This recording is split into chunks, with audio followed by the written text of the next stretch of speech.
आकाशवाणी पुणे. मनोज क्षीरसागर प्रादेशिक बातम्या देत आहे. ठळक बातम्या.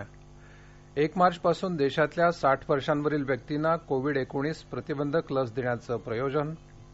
पंतप्रधान शेतकरी सन्मान योजनेअंतर्गत भौतिक तपासणी आणि तक्रार निवारणात देशात उत्कृष्ट कार्यासाठी महाराष्ट्राला प्रथम क्रमांकाचा पुरस्कार. अमरावती जिल्हा मध्यवर्ती सहकारी बँकेवर प्रशासक नेमण्याचा सर्वोच्च न्यायालयाचा आदेश. माजी सनदी अधिकारी मराठवाडा भूषण भुजंगराव कुलकर्णी यांचं निधन आणि अहमदाबाद कसोटी चुरशीची होण्याची चिन्ह. आता सविस्तर बातम्या. येत्या 1 मार्चपासून देशातल्या 60 वर्षांवरील व्यक्तींना कोविड-19 प्रतिबंधक लस दिली जाणार आहे. 45 वर्ष वयावरील गंभीर आजार असणाऱ्या नागरिकांना देखील ही लस देण्याचा निर्णय काल झालेल्या केंद्रीय मंत्रिमंडळाच्या बैठकीत घेण्यात आला. केंद्रीय माहिती आणि प्रसारण मंत्री प्रकाश जावडेकर यांनी बैठकीनंतर पत्रकारांना ही माहिती दिली. देशातल्या 10,000 सरकारी रुग्णालयांमध्ये ही कोरोना प्रतिबंधक लस मोफत उपलब्ध असेल. 20,000 खासगी लसीकरण केंद्रात मात्र नागरिकांना त्यासाठी पैसे द्यावे लागतील असंही जावडेकर यांनी सांगितलं.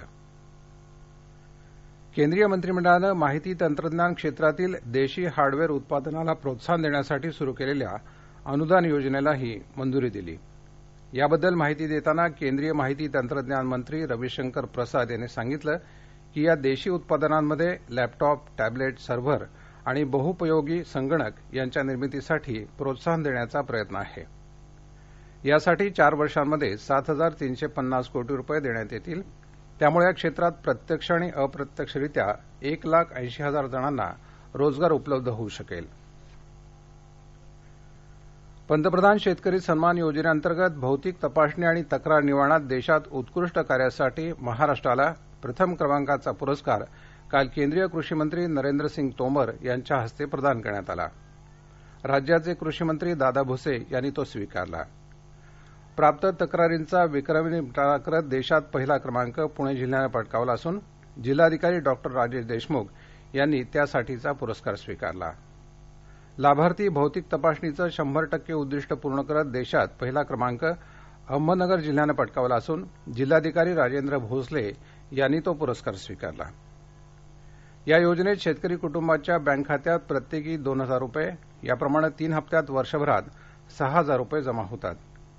आतापर्यंत 2 वर्षांमध्ये या योजनेअंतर्गत राज्यात 1,14,00,000 शेतकऱ्यांनी नोंदणी केली आहे. त्यापैकी 1,05,00,000 शेतकऱ्यांच्या खात्यात आतापर्यंत 11,633 कोटी रुपये जमा करण्यात आले आहेत. अमरावती जिल्हा मध्यवर्ती सहकारी बँकेच्या संचालक मंडळाची हकालपट्टी करून प्रशासक नेमण्याचे आदेश सर्वोच्च न्यायालयानं राज्य सरकारला दिले आहेत. या संचालक मंडळाची मुदत 28 डिसेंबर 2015 रोजी संपली होती. मुदत संपल्यानंतरही संचालक मंडळानं 6 वर्ष कार्यभार उपभोगला. या संचालक मंडळाच्या मनमानी कारभाराला विरोध करण्यासाठी जिल्ह्यातल्या शेतकऱ्यांनी एकत्र येऊन सर्वोच्च न्यायालयात न्याय मागितला होता.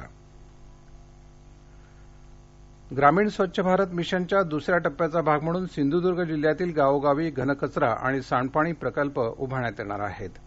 राज्य शासनानं या पथदर्शी प्रकल्पासाठी सिंधुदुर्ग जिल्ह्याची निवड केली आहे. नगरपंचायत क्षेत्राप्रमाणेच आता ग्रामपंचायत स्तरावर सांडपाणी आणि घनकचरा प्रकल्प पूर्ण झाल्यावर त्याचं नियोजन होणार असल्याची माहिती सिंधुदुर्ग जिल्हा परिषदेचे पाणी आणि स्वच्छता विभागाचे उपमुख्य कार्यकारी अधिकारी विनायक ठाकूर यांनी काल दिली.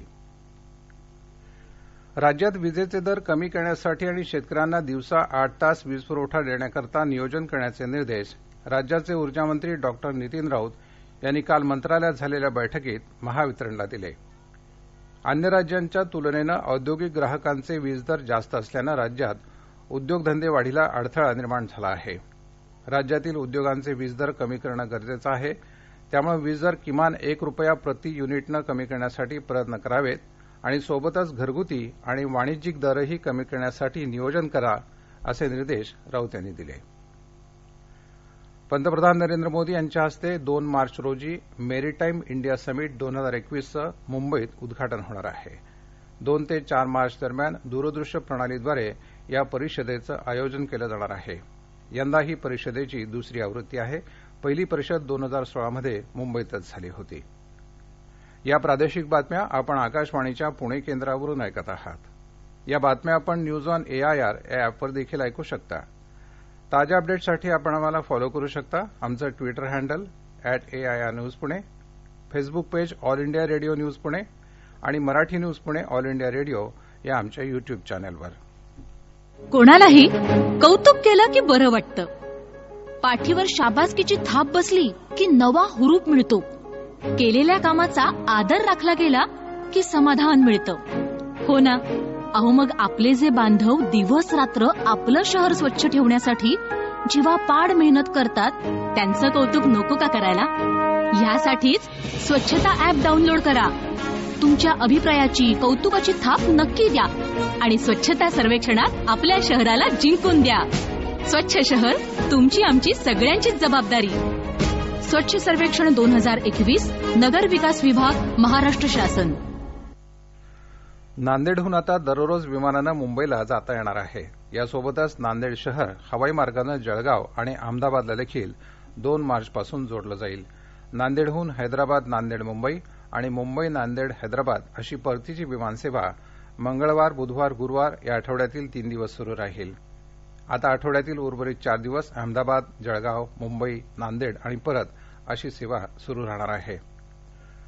गोंदिया जिल्ह्याच्या बिरसी विमानतळासमोर मागील 40 वर्षांपासून अतिक्रमण करून बांधलेल्या 22 घरांना प्राधिकरणाद्वारे काल जमीनदोस्त करण्यात आलं. अनेक लोकांना त्यांचं साहित्य देखील घराबाहेर काढू दिलं नाही. या घरातील कुटुंबीय पर्यायी व्यवस्था करा या मागणीसाठी ग्रामपंचायत कार्यालयासमोर तंबू ठोकून बसले आहेत.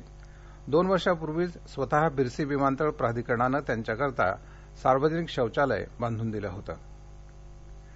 राज्यातील ग्रामीण भागातील महिलांच्या सर्वांगीण विकासासाठी ग्रामविकास विभागामार्फत 8 मार्च या जागतिक महिला दिनापासून महासमृद्धी महिला सक्षमीकरण अभियान राबवण्यात येणार आहे.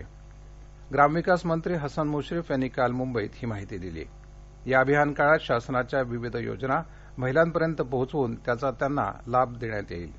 महिलांना पोषणाबाबत मार्गदर्शन, तंबाखू, मिश्री, तपकीर यांच्या वापरापासून त्यांना परावृत्त करणं, उपजीविकेचे स्रोत वाढवणं, पायाभूत सुविधा विकासासाठी कौशल्य प्रशिक्षण देणं इत्यादी उपक्रम या अभियानाच्या अंतर्गत राबवण्यात येतील. संगणकीकृत सातबारा उताऱ्यांच्या नमुन्यात बदल करण्याचं काम सुरू असल्यामुळे नव्या स्वरूपातला सातबारा उतारा नागरिकांना आता लवकरच उपलब्ध होणार आहे. तो सर्वसामान्यांना समजेल असा असेल. सातबारा उतारा शासकीय भाषेत असल्यामुळे सर्वसामान्य नागरिकांची फसवणूक करण्याचे प्रकार घडतात. त्यामुळे संगणकीकृत सातबारा उताऱ्याच्या नमुन्यात बदल करण्याचा निर्णय महसूल विभागानं घेतला आहे. पुण्याचे उपजिल्हाधिकारी रामदास जगताप यांनी सांगितलं की नव्या सातबारा उतार्यावर शासनाचा आणि ई महाभूमीचा लोगो असलेला वॉटरमार्क तसंच गावाच्या नावाचा कोड असणार आहे. तर शेती आणि बिनशेतीसाठी वेगळा सातबारा उतारा असेल. राज्यात सुमारे 2.5 कोटी सातबारा उतारे आहेत. त्यापैकी 99% उतार्यांच्या नमुन्यात बदल करण्याचं काम पूर्ण झालं आहे. नीती आयोग, कृषी मंत्रालय आणि राष्ट्रीय बांबू अभियान यांनी संयुक्तपणे नवी दिल्ली इथं आज आणि उद्या बांबू लागवड याविषयी उच्चस्तरीय कार्यशाळा आयोजित केली आहे. देशात बांबू लागवड, बांबू संवर्धन, बांबूचं फर्निचर, बांधकामात गजांऐवजी बांबूचा वापर, पेट्रोल डिझेलला पर्याय म्हणून बांबूपासून इथेनॉल, सीएनजी करण्यासाठी बांबूची शेती व्यावहारिक करण्याच्या दृष्टीनं ही कार्यशाळा आयोजित केली आहे. पर्यावरणाचं संरक्षण करून बांबूची शेती व्यावहारिक व्हावी यासाठी शेतकरी नेते पाशा पटेल यांचं विशेष मार्गदर्शन यात आयोजित केलं आहे. गडचिरोली जिल्ह्यात एटापल्ली तालुक्यातल्या कोटमी पोलीस मदत केंद्राअंतर्गत कोकोटी जंगलात सुरू असलेलं नक्षल्यांचं शिबीर मंगळवारी पोलिसांनी उद्ध्वस्त केलं. जमिनीत पुरलेले 2 भूसुरुंगही बाहेर काढण्यात आल्यानं घातपात करण्याचा नक्षल्यांचा कट उघडकीला आला. विशेष कृती दल आणि कोटमी पोलीस मदत केंद्रातले जवान शोध मोहीम राबवत असताना हे शिबीर उद्ध्वस्त करण्यात आलं. पोलिसांनी घटनास्थळावरून काही साहित्य ताब्यात घेतलं असून 10 किलो वजनाचे 2 भूसुरुंगही बाहेर काढले. केंद्र सरकारच्या महत्वाकांक्षी मुंबई अहमदाबाद या 508 किलोमीटर लांबीच्या बुलेट ट्रेन प्रकल्पासाठी प्रस्तावित 53,400 ऐवजी आता केवळ 21,997 झाडं तोडली जाणार आहेत, अशी माहिती नॅशनल हायस्पीड रेल्वे कॉर्पोरेशनकडून मंगळवारी मुंबई उच्च न्यायालयात देण्यात आली. या प्रकल्पासाठी ठाणे, नवी मुंबई आणि पालघरमधील कांदळ वनं तोडली जाणार आहेत. त्यामुळे या प्रकल्पाला महाराष्ट्र सरकार, ठाणे महापालिकेसह शेतकऱ्यांनी यापूर्वीच विरोध दर्शवला आहे. या प्रकल्पासाठी राज्यातल्या 13 हेक्टर जागेवरील कांदळवनं तोडली जाणार आहेत. पर्यावरण मंत्रालयाकडून ठाणे, मुंबई, नवी मुंबई आणि पालघरमधल्या हजारो कांदळवन तोडण्याची परवानगी यापूर्वीच देण्यात आली आहे. बुलेट ट्रेनच्या मार्गातली ठाणे आणि विरार ही 2 स्थानकं कांदळवनांच्या जागेतून आता दुसऱ्या ठिकाणी हलवण्यात आल्यानं तिथं तोडण्यात येणाऱ्या कांदळवनांची संख्या कमी झाल्याचं महामंडळानं खंडपीठाला सांगितलं.